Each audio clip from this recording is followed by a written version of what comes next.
So hi, this is Mike with Mountain Boys. I'm going to be tying a indicator parachute Adams this evening.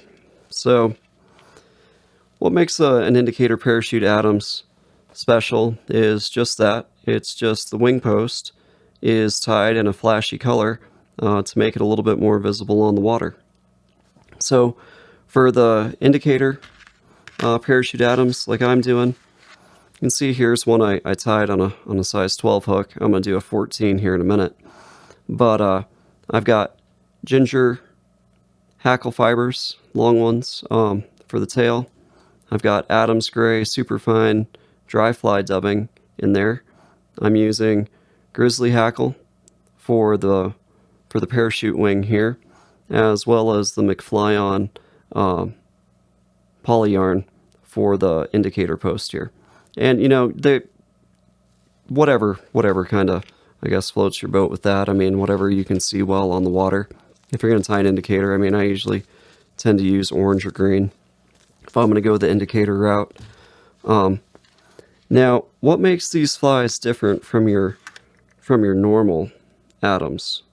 So let me grab one here. So here's a normal size 12 Adams that I did.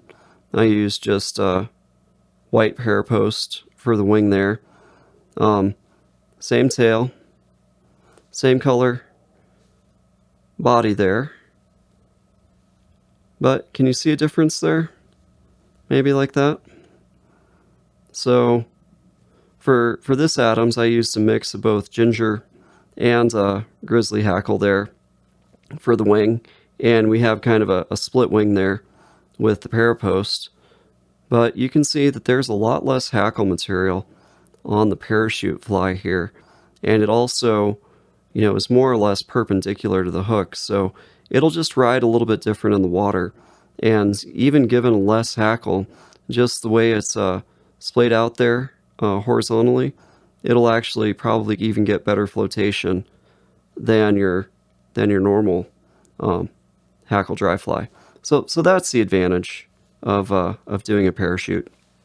They're a little tricky to get the hang of when you're first starting out, and perfection isn't everything with these flies. This is one of the times where there are a few things you can do and a few things to look out for that'll kind of make or break this fly. But I'll talk about those in a little bit. And mainly, it just has to do with how your post is tied on and everything, so you're not going, you know, cattywampus. You want to be nice and horizontal. So I guess before I really get going too, I gotta send a shout out and a thank you to Curtis Judd. So his website, learnlightandsound.com. Curtis Judd also has a YouTube channel, and if you're at all interested in lighting or sound for video, go ahead and check him out. The new microphone I'm using tonight, the Deity S-Mic 2S, is courtesy of Curtis. So thank you very much, Curtis. I'm putting it to use. So now to get started. Thread on this guy. I've got a size 14 standard dry fly hook here in the vise. I'm using some gray or I guess blue dun colored 70 denier ultra thread. I'm going to go ahead and start my thread wrap. Get it nice and taut like that. With the ultra thread here, I snip it off. With the unithread, I tend to just pop it and break it, but if you try that with ultra thread, it'll just spray thread fibers everywhere and kind of make a mess. So I'm going to tie this back to where we start to reach the bend in the hook there. I don't want to go any further. This is one of the flies you have to be particular about. And this is one of the things I was talking about. You really want that tail to come straight out or straight back, maybe even lift it up a little bit. So do not go past the start of that hook bend. And for the tail, I was using some ginger hackle fibers here. I would tend to stay away from the fibers at the lower end of the feather here, just because they'll be a little bit more downy.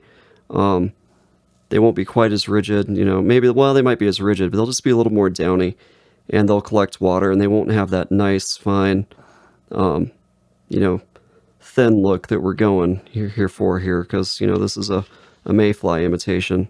So we want those nice, thin tails. So I'm going to grab probably 5 or 6 of these.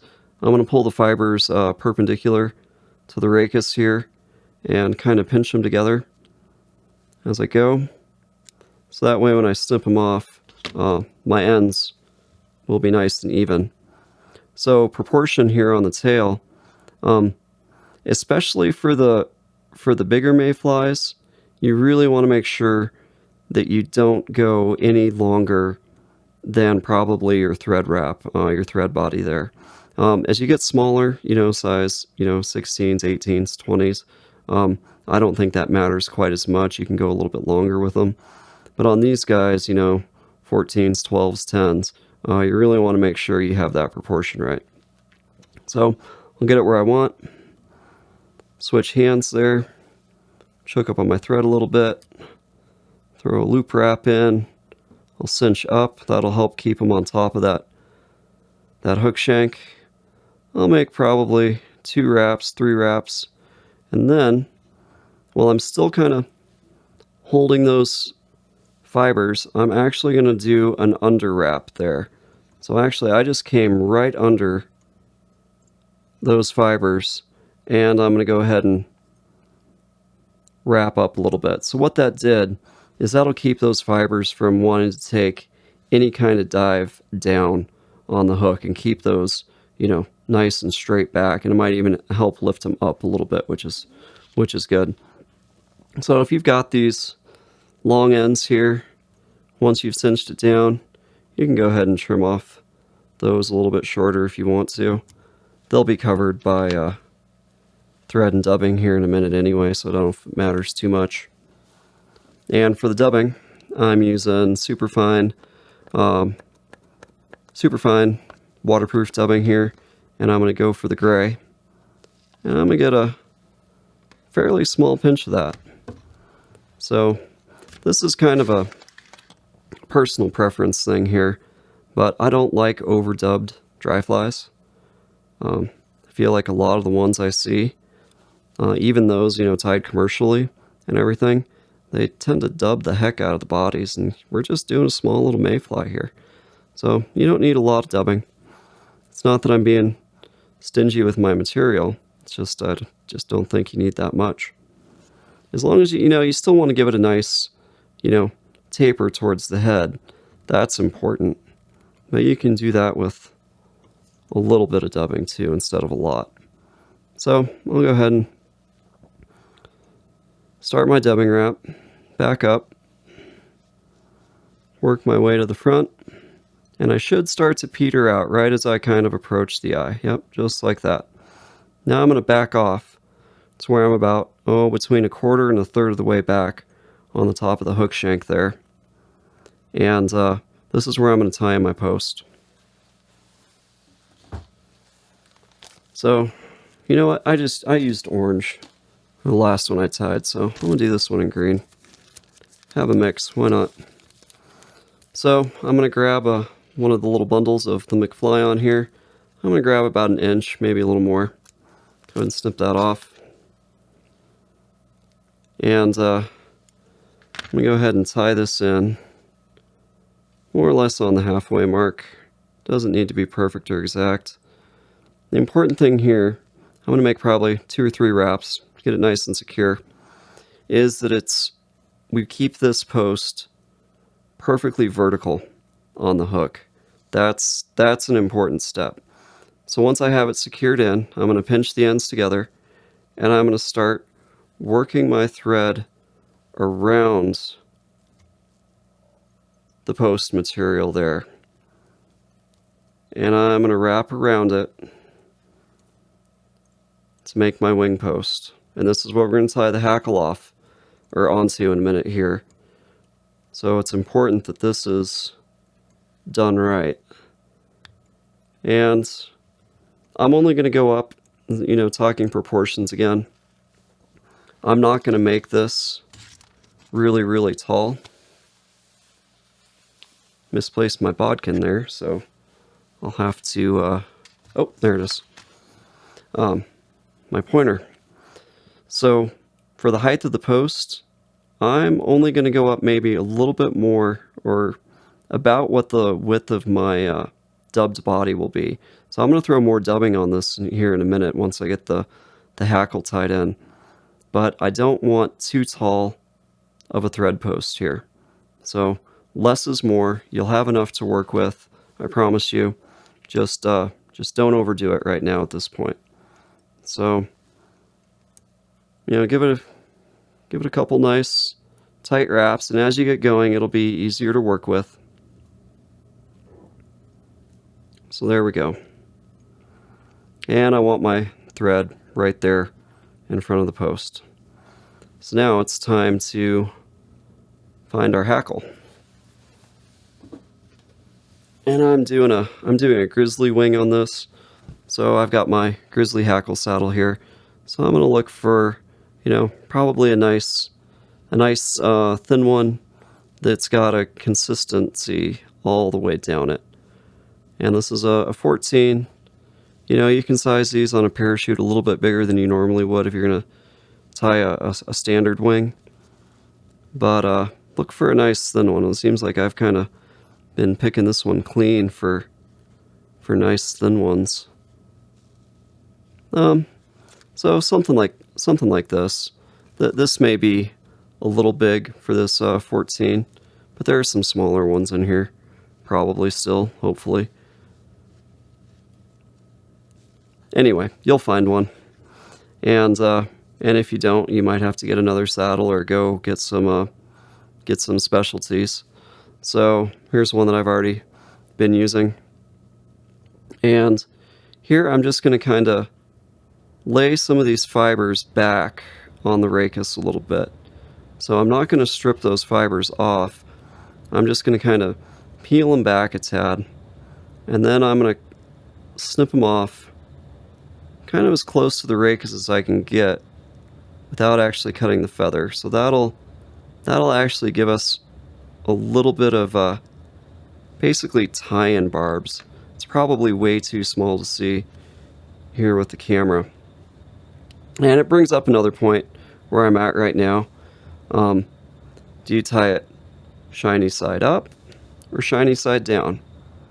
I'm here to tell you it doesn't matter. It's a potato argument. If you tie them shiny side down, your wing will lift up like this a little bit more, and your fly will ride just a little bit lower in the water. If you tie them shiny side up, your wing will tend to do this a little bit more, and your fly will ride a little bit higher in the water. But then you better be sure that your post isn't too tall, because then it could tip over your fly. So it's really a personal preference thing. I tend to tie them shiny side down and still keep my posts fairly short. So that's just how I do it. It doesn't really matter. So once we're there, I'm going to lay it next to the post, and I'm going to catch it in 2 wraps on the front, and same on the back, 2 wraps on the back. So it's nice and secure. The shiny side is down. And now for the step that I always forget on these flies. Grab just another little small pinch of dubbing here, because we need to dub over some of those thread wraps we just made, and also work our way up to the eye. So I'm going to throw 1 wrap behind the post, and then I'm going to work the rest forward. And that'll help us with some taper. And you can see that was too much dubbing in itself. I want just the hint of a taper there, but kind of no more. So less is more, at least as far as I'm concerned with the dubbing. Now I'm just going to kind of wrap back until I'm right back behind the post a little bit. And all that did was just kind of bulk this front end right up here up a little bit, and it hid some of our thread wraps. So now it's time to wrap the post. So I'm going to go around, starting kind of at the top of the post and working my way back down. 5, 6, 7 wraps. Another argument, some people say you need a sparse parachute. Some people say you need a thick one. I don't know. I kind of just do it until it looks good to me. So here, when I've got kind of the amount of bulk I want on this, I'm going to kind of bring my thread up, and I'm going to try to keep it under the splayed wing, but just over the end of my feather there, and I'm going to wrap around on the bottom, maybe 5 turns, and that will be enough to catch and secure the post. It's catch and secure the hackle. Now I'm going to carefully come in and snip off the excess hackle there. Before I go any further, kind of an important step here too. This fly is just full of important steps. Is to get just a little bit of thin head cement, not much, just enough to where you can kind of see it on your bodkin there, and take it into your base of your post right there. Maybe get just a little bit more on the front. Don't need a lot, but this will just give you a little bit more security and keep that hackle from coming unwound off your posts there. So some on the front.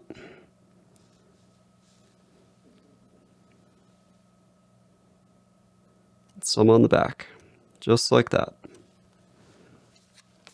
Wipe off your bodkin so you don't get a bunch of head cement buildup on it. And now it's time to whip finish this fly. So I'm going to kind of manhandle it a little bit. I'm going to bring my thread back to the front, right behind the eye. And I'm going to find my whip finisher. There we go. And this can be a little tricky with a parachute, getting a whip finish head on here. You kind of got to hold your wing back while you get your whip finisher on, while you try not to entrap a bunch of fibers in there. You might catch some. That's all right. 4 or 5 turns. Nice and taut. Yep, I caught some fibers. That's okay. So once that's done, come back. Maybe run your bodkin through here, see if you can get any of those to come back out. Yep, just like that. Now it's time to manicure. And for that, I'm going to look at it from the back, kind of straight on, to see if I have any more fibers down on one side than the other. And I'll tell you, the side that you tied your hackle off on, that's probably the side where you can have a few more down fibers that got a little bit more entrapped in your thread wraps and were pulled down. So really take your time now and even those up.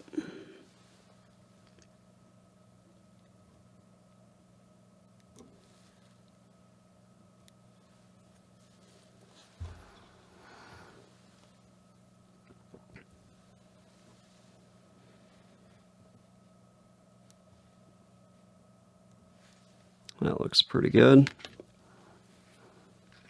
Before I forget, I might throw a little bit more, 1 drop of head cement there on that whip finish head. Again, you don't need a lot because this thin stuff will run, and it'll run right back into your dubbing.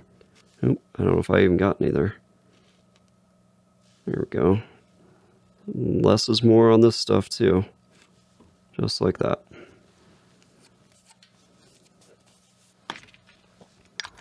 And always remember to close up your head cement when you're done using it, because invariably you'll knock this over and make a mess of your bench. So once that's done, I'm going to go ahead and trim off my post here. I'm going to leave it just a little bit longer than the height of my body plus my parachute wing.